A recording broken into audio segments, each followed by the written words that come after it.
Filming me. Hit, We'll yeah. do it in a minute if you want, but I'll just show you through in a sec.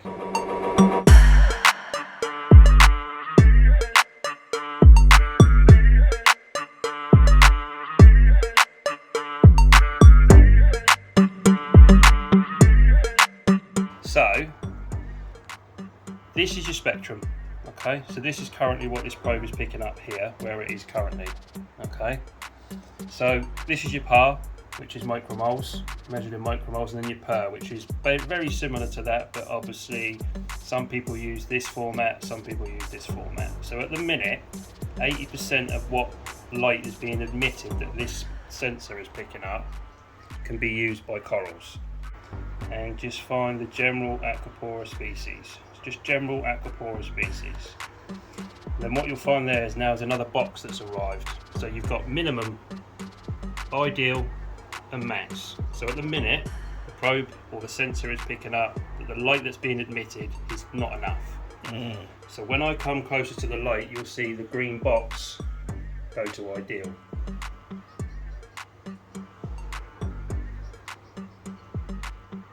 Now it's basically recalibrating itself because I've just put it into water.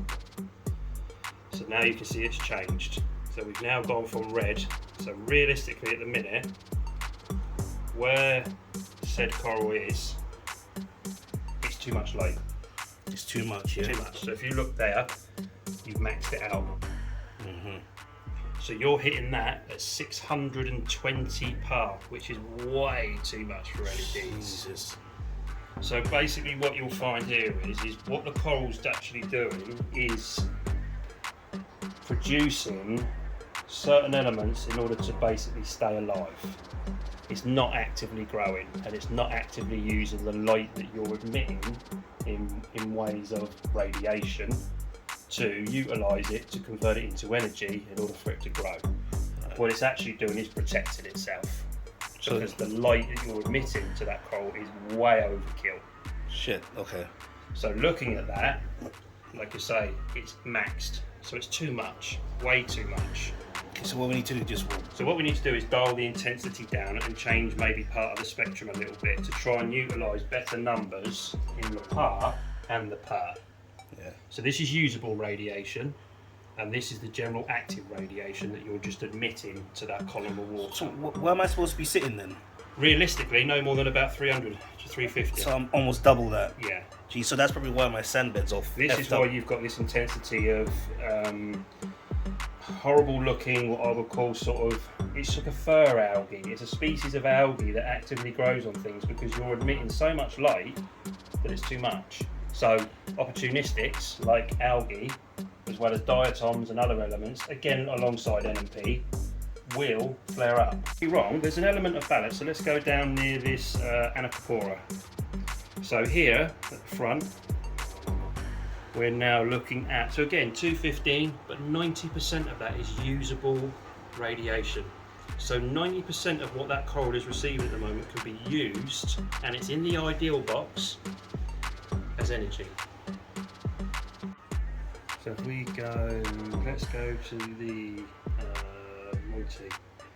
the forest fire. So again, we're still under 300. So do you think the lights I've added, the Reef Brights, is good for the spread what it's getting? Yeah, definitely. I mean, you're emitting more light in the certain wavelength that the corals will utilise, definitely. Because if you still look, even now we're at 280, still averaging a 90% usable radiation, and you're still in the ideal bracket. So for Aquapora species generally, this is ideal conditions. Yes people, what's good and welcome back to the channel. So today guys, I finally had my lights program using the Seneye Spectra. Now there's a few things that were going really wrong with the tank and I just couldn't put my finger on it. Firstly, I was pushing out 600 par to the top half of my tank and 300 to 400 par to the middle and lower parts of the tank, which is way too much light for this system. Now after using the Seneye Spectra on this on the light here, so currently I'm still rocking the Gen 4 Pro and the Reef Bright LED strips on my system here.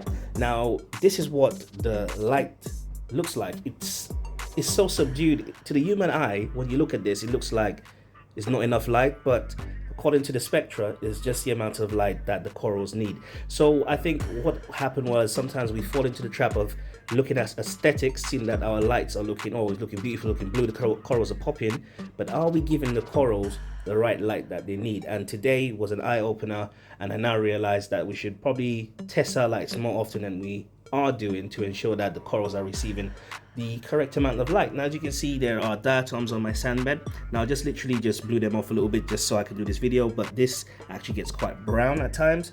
So it's all because, you know, it was too much light. Now with light and, you know, NO3 and PO4 floating around the place, we'll have algae. So I had some algae issues with the tank, and according to Coral Candy, yeah, this is the whole reason for it. Too much darn light. So he's brought across a couple more pieces of coral here, as you can see. Now some of those are millies and some are other bits of corals. Yeah, so the corals are looking so beautiful with this new lighting schedule, guys. So I'm really impressed, and I look forward to see, you know, what this tank will look like in about maybe 6 months with all the corals filling in. Now there are spaces at the back that I think maybe I can get 2 more corals in there, so they can start tabling out. Yeah, so I'm gonna see like what next week holds. Yeah, if I can get a couple more corals in from him to add to the aquascape. Now I got myself another Tormini tang. Now I love these guys, hard-working fish, always munching and picking at the rocks, and they are one of the smallest members of the bristle-tooth tang family. Yeah, so just ensure these guys grow about 6 inches max. Ensure that when they do get to 6 inches, you have a plan of action to move them to another system, return them to your LFS, or, you know, ensure that they can go to a larger system basically, because this 150-ish size tank will not be enough in the long run for this tank. So yeah, that's the new tank here, helping with the algae, and with the new lighting schedule, less light for the algae. So hopefully over the next couple of weeks or months, algae start disappearing and we can see some nice growth on this coral. Now, one more thing I love about the Tormini tangs is their waste. Like, you know, once they chomp down on that algae and it goes into the water system, the corals can actually access that phosphorus from their waste to, you know, to start growing. And I found when I did have a tang in there, my corals were doing much better and the system was just, you know, more balanced. So hopefully I can replicate that this time with this new aquascape and new, you know, basically start over or refresh of the tank. Now the new lighting schedule, I've also been place has been recommended by my mate Darren to go on another dosing regime. So I've started a new dosing product. I'm not going to tell you guys what it is yet. It's going to be a couple of months. I'll let you guys see the results, you know, see if it's working, and I'll tell you guys exactly what it is, do an ICP test and show you guys the results. Right guys, this is Naran for HC Aquatics. Don't forget to like, share, subscribe guys. I'll see you next time.